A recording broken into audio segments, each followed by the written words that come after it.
Ils n'ont pas abandonné parce qu'ils croyaient en Dieu. Parce qu'ils croyaient à leur destinée. Parce qu'ils croyaient à la prophétie que Dieu a donnée. Et non pas à eux, à Abraham. Mais sur 3 générations. Parce que de Abraham à Jacob, c'est 3 générations. Sur 3 générations, Jacob croyait encore à ce que Dieu avait révélé à Abraham. Alléluia.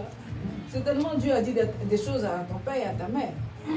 Certainement Dieu a dit des choses à ton grand-père que tu ne sais pas et que tu vis.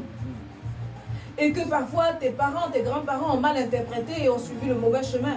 Et que Dieu t'attire pour que tu marches dans la droiture pour qu'il puisse te bénir. Amen.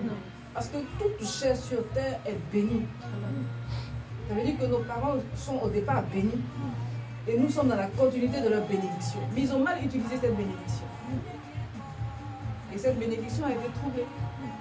Ou cette bénédiction a été troublée par des jalousies, par des envieux. Et c'est pour ça que nous, elle tarde, mais elle n'est pas annulée. Alléluia. Nous allons voir l'histoire de la Bible et chacun va méditer sur cette histoire et chacun va chercher la révélation qui est attachée à sa vie. Parce que 2017 est l'année de la procréation. Amen. Alléluia. Alors qu'il parle de procréation, on parle d'enfantement. Qui parle d'enfantement, on parle de guérison. Qui parle d'enfantement, on parle que Dieu te marie. Qui parle d'enfantement, on parle que Dieu te restaure. Donc c'est tout un travail divin que Dieu va faire. Parce que procréer veut dire naissance. Voilà. Avant de procréer de ton corps, Dieu va toi-même te procréer. Il veut te donner une nouvelle naissance.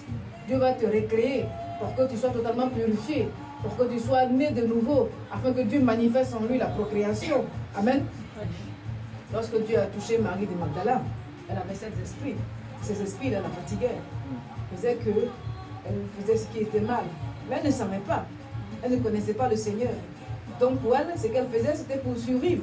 Et le jour où elle a rencontré le Seigneur, dans l'amour du Seigneur, dans la pitié du Seigneur, elle a été transformée. Amen. Elle a été régénérée. Elle n'a plus jamais été en régression. Elle a été toujours en progression. Même quand le Seigneur est parti, elle a cru en lui. Elle a cru à ce que le Seigneur disait.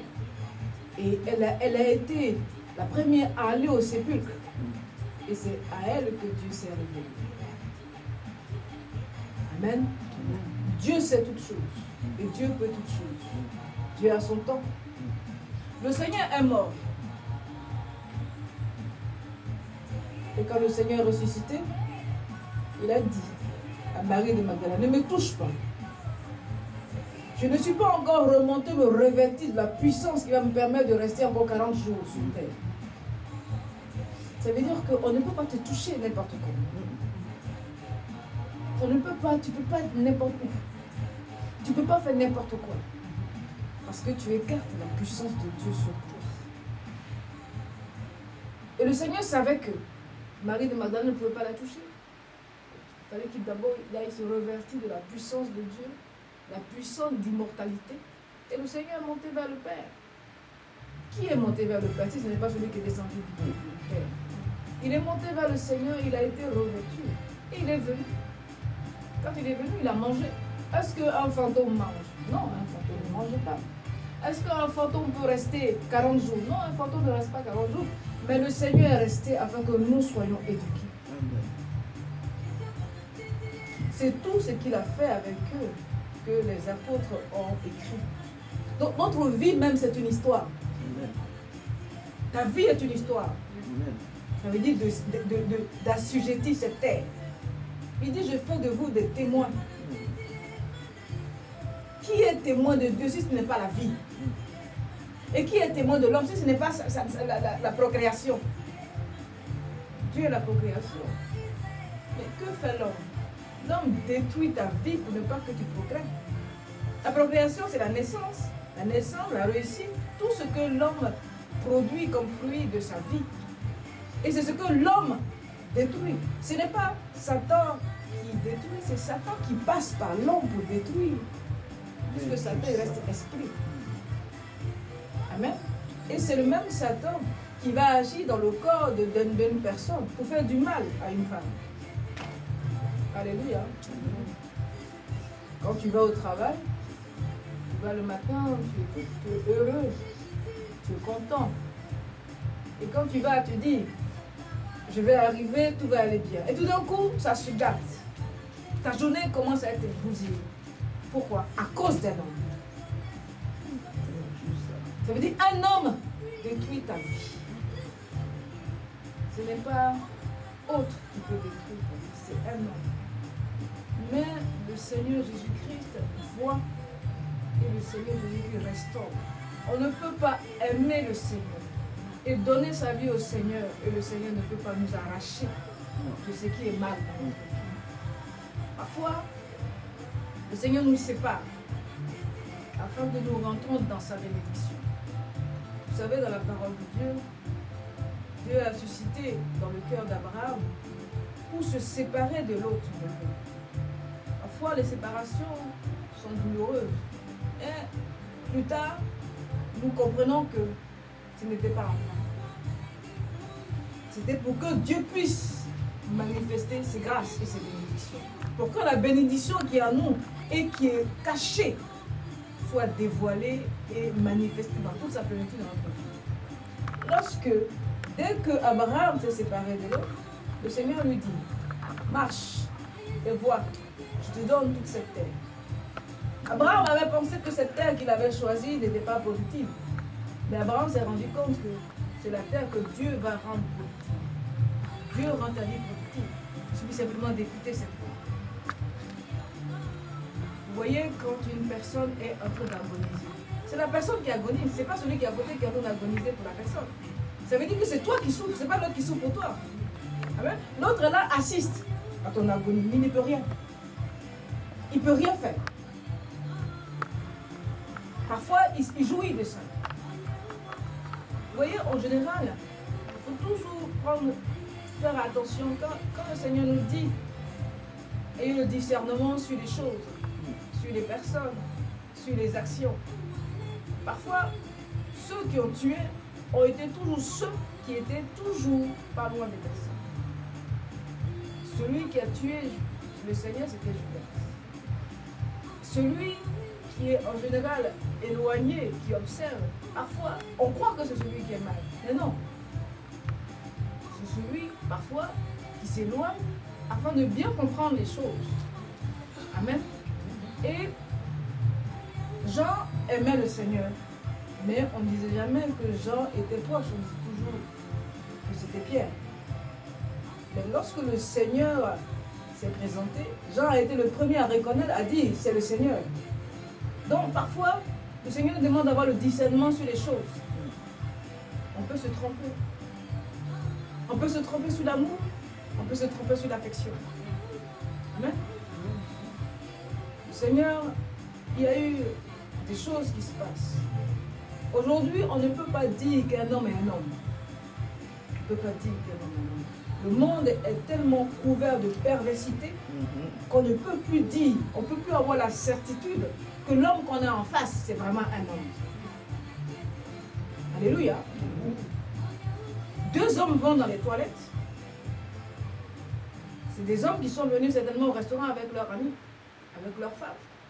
C'est deux jeunes hommes de type africain rentrent, l'un était métis, l'autre était africain, rentrent dans les toilettes des hommes et voici. Vous comprenez ce que je veux dire? Et malheureusement pour eux, il y a quelqu'un qui les filme. Qui a proposé la première fois? Le premier acte, c'est le noir qui propose aux métis de faire des attouchements. Pourtant, leurs petites amies ou leurs fiancés sont là à table en train de les attendre. Et on dit, nos fiancés sont allés aux toilettes des hommes. Ça veut dire qu'aujourd'hui, tu peux être avec un homme et tu ne peux pas avoir la certitude que tu es véritablement avec cet homme. Non. Tu ne peux pas voir ton fiancé avec son ami et dire qu'ils sont véritablement des amis hommes. Vous comprenez ce que je veux dire? Ça veut dire que les deux hommes, ces femmes ont dit que ce sont des amis. En fait, ils sont merveilleux. Donc c'est pour dire que il faut qu'on apprécie la vie que Dieu nous donne. Si on a la certitude que c'est ça, que la relation dans laquelle nous sommes est saine. Il faut la protéger. Il faut la refaçonner. Il faut prier pour le Seigneur. Parce qu'il n'y a pas mieux ailleurs. Il n'y a pas bon ailleurs. Ce que tu sais, ce que tu connais, ce dont tu as la certitude que c'est bon, que c'est très bien, il faut garder ça. Parce que tu ne sais pas ce que tu vas trouver. Les femmes croyaient que c'était des vrais hommes. Oui, c'est des vrais hommes, mais des hommes parfaits. Donc aujourd'hui, on ne dira pas que celui qui est pété, c'est celui qui se déguise. Même celui qui n'est pas déguisé. Il fait les choses comme l'autre. Ces deux hommes vont sortir des toilettes des hommes. Ils vont faire quoi? Ils vont faire semblant. Donc nous vivons dans une société qui ne fait que semblant. Ça veut dire que tu peux parler à un homme et tu vas critiquer des choses alors que lui-même qui est là, il les fait.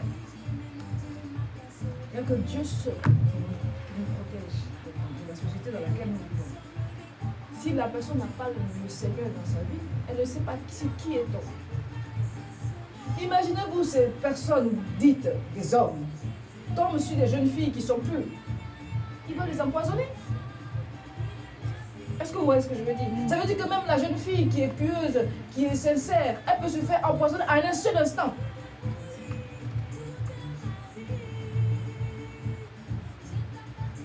Il y a seul le Seigneur qui peut nous donner le discernement de savoir que ça c'est mal, ça c'est bien, ou éprouve l'esprit.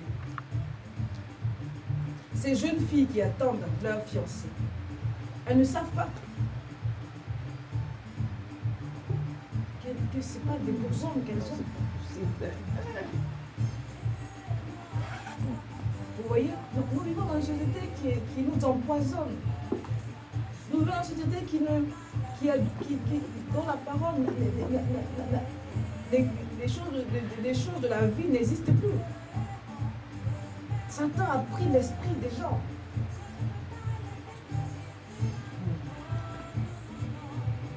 C'est pour ça que nous devons aimer le Seigneur parce qu'il nous protège. Il nous protège. Vous voyez, c'est ça qui amène les malédictions. Ce qu'ils ont fait attire la malédiction dans la famille. On dit Dieu n'existe pas. Oui, c'est facile de dire Dieu n'existe pas quand on est dans ce genre de choses. C'est pour ça que nous devons méditer sur notre vie et demander au Seigneur de nous orienter. Parce que parfois nous disons que c'est Dieu qui nous a donné et ce n'est pas Dieu qui nous a donné. Parce qu'elles ne diront pas que c'est Dieu qui leur a donné ces hommes-là. Ces hommes sont pervers. C'est démoniaque.